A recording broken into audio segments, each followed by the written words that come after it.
ভাই রে ভাই, মাথা নষ্ট মুভি। আমি বলবো বাংলাদেশের ইতিহাসে সেরা একটা মুভি। রায়হান রাফি এবং শাকিব খান জাস্ট ফাটাই দিছে ভাই। তো শুরু করা যাক ভিডিওটি। ইন্ট্রোডিউসিং তুফান মুভি দেখতে যাব আর তুফানি একটা লুক দিয়ে যাব না, তা কি হয়? আমার লুকটি কেমন লেগেছে কমেন্ট সেকশনে জানাতে ভুলবেন না। একটু পোস্টোজ দিয়ে সাজুগুজু করে তারপরে বের হয়ে গেলাম মুভি দেখতে। বের হওয়ার পরে বাইরে প্রচণ্ড বৃষ্টি হচ্ছিল, পোলাপানি এখানে খেলাধুলা করতেছে। আর আমি একটা রিক্সা নিলাম, রিক্সা নিয়ে মেট্রো রেলে যাবো। তো তার মধ্যে বৃষ্টি। স্টেশনে এসে টিকিট কনফার্ম করে নিলাম। টিকিট কনফার্ম করার পরে আমরা চলে গেলাম প্ল্যাটফর্মে। এইখানে এসে ট্রেন থামবে, তারপর আমরা ট্রেনে উঠবো। কিছুক্ষণের মধ্যে ট্রেন চলে আসে। ট্রেনে করে মিরপুর এবং আগারগাঁর সৌন্দর্য উপভোগ করতে করতে খুব অল্প সময়ের মধ্যে চলে আসলাম আমরা বসুন্ধরাতে। বসুন্ধরা স্টার সিনেপ্লেক্সের সামনে দাঁড়িয়ে দেখলাম এত পরিমাণের গ্যাদারিং, এত পরিমাণের ভিড়। আজকে উইকেন্ডে ছিল না, তবু প্রচণ্ড লেভেলের ভিড় ছিল। আজকে মুভির অনেকটা দিন পারও হয়ে গেছে, কিন্তু এত পরিমাণে ভিড় থাকবে আমি এখন কনফিউজড যে আমি টিকিট পাবো কিনা। ইভেন মুভির পোস্টারের সাথে ছবি তোলার জন্য মানুষ সিরিয়াল ধরে দাঁড়িয়ে আছে। আমিও পোস্টারের সাথে ছবি তোলার জন্য লাইনে দাঁড়িয়ে গেলাম। মুভিটা যদি দেখতে না পারি, অন্তত পোস্টারের সাথে একটা ছবি তুলে নিয়ে মনের খোরাকটাকে অন্তত দিতে পারবো। যাই হোক, এরপরে টিকিট কাউন্টারে চলে আসলাম। কাউন্টারে ফাঁকা ছিল, কারণ টিকিট নেই। যেটা ভাবছিলাম খুব স্বাভাবিক সেটাই হয়েছে। দাঁড়িয়ে ডিসকাশন করতেছিলাম যে কি করা যায় তাহলে এখন, যেহেতু টিকিট নেই। মন খারাপও হচ্ছিল প্রচণ্ড লেভেলের। এর মধ্যে কাউন্টার থেকে আমাকে কল করলো, স্যার একটু সামনে আসবেন, একটা ব্যবস্থা করা যেতে পারে আপনার জন্য। কাউন্টার থেকে আমাকে বললো যে 2টা টিকিট আপনাকে দেওয়া যাবে। যারা রিফিউজ করছে এরকম একটা পার্সন ছিল, ওই টিকিটটা আপনাকে দিতে পারবো। প্যাকেজের সেটা 1300 টাকা প্যাকেজ, যার মধ্যে টি শার্ট থাকবে আর হলো পপকর্ন থাকবে 2টা স্মল সাইজের। সো আমি দেখলাম যে আসলে 500 টাকার টিকিট, 500 2টা 1000 হতো। 1300 টাকা, 300 টাকা বেশি দেওয়া লাগতেছে। সাথে অবশ্য ওরা 2টা টি শার্ট এবং পপকর্ন দিয়ে দিবে। আমি বললাম যে যেহেতু টিকিট পাচ্ছি না, সো নিয়ে নেওয়াই বেটার। সো 2টা টিকিট আমরা কনফার্ম করে ফেললাম।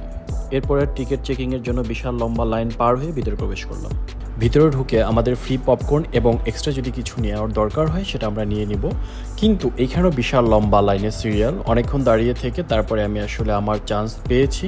দেন আমি আমার পপকর্ন এবং অন্যান্য আরও অনেক কিছু নিয়ে নিলাম। এটা নেওয়ার পরে তুফানের পোস্টার খুঁজতেছিলাম যে পোস্টারের সাথে একটা ছবি তুলে নিতে হবে। বাইরে দাঁড়িয়ে আমি ছবি তুলতে পারিনি। সো ফাইনালি একটা পোস্টার পাইলাম এবং সেখানে মোটামুটি একটু ফাঁকাই পাইলাম। সো এখানে দাঁড়িয়ে আমরা আসলে ছবি তুলে বিভিন্ন পোজ অ্যাঙ্গেল ছবি তুলে দেন ভিতরে প্রবেশ করলাম। এবার একটু মুভিতে ফোকাস দেওয়া যাক। আসলে বাংলা মুভি আমি খুব কম দেখি, কিন্তু তারপরেও মাঝে মধ্যে 2-1টা মুভি যে দেখছি, আমার যতগুলো বাংলা মুভি দেখা আমার কাছে মনে হয়েছে যে বাংলাদেশের ইতিহাসে ওয়ান অফ দ্য বেস্ট একটা মুভি হলো তুফান মুভিটা। আমি শাকিব খানের একটা ফ্যান না, বাট আমি বাংলা মুভিরও ফ্যান না ইনফ্যাক্ট। বাট এই মুভিটা দেখার পরে আমি আসলে শাকিব খান এবং বাংলা মুভির ফ্যান হয়ে গেলাম, যেটা সত্যি কথা। বিশেষ করে রায়হান রাফির কয়েকটা মেকিং আমি দেখেছি এর আগেও, খুবই জোস মেকিং করেও। আর শাকিব খানের অ্যাক্টিং লেভেলটা আমার কাছে খুব অ্যাভারেজ মনে হয়েছিল সবসময়, এই জন্য ওর মুভিটা খুব অ্যাভয়েড করতাম। এই মুভিটা দেখার পরে আমার কাছে মনে হয়েছে যে Shakib Khan one of the best actor in Bangladesh. Just ফাটাই দিছে। শাকিব খানের অ্যাক্টিং লেভেল যে অনেক বেশি ডেভেলপ করছে। শাকিব খান শুধু অ্যাক্টিংয়ে ডেভেলপ করে নেই, সব কিছু দিয়ে অনেক বেশি ডেভেলপ করছে। এই মুভিটা যদি আপনি না দেখেন তাহলে এটা বুঝবেন না কখনোই।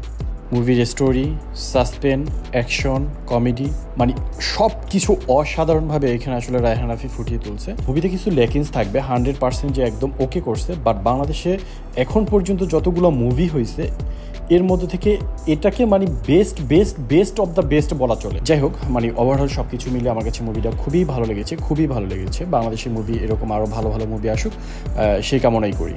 মুভি শেষ করে চলে আসলাম ডিরেক্ট রেস্টুরেন্টে। এইখানে বসে কিছু খাবো, বাট কী খাবো বুঝতে পারতেছিলাম না। মেনু দেখতেছিলাম, মেনু দেখেই বোরিং হচ্ছিলাম, কোনটা অর্ডার করবো কনফিউজড। দেন কিছু একটা অর্ডার করলাম। কি অর্ডার করছি আমি নিজেও জানি না এটা আসলে কী ফুড।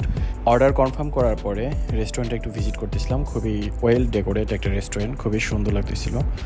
এরপরে কিছু ছবি তুললাম, দেন খাবার চলে আসলো।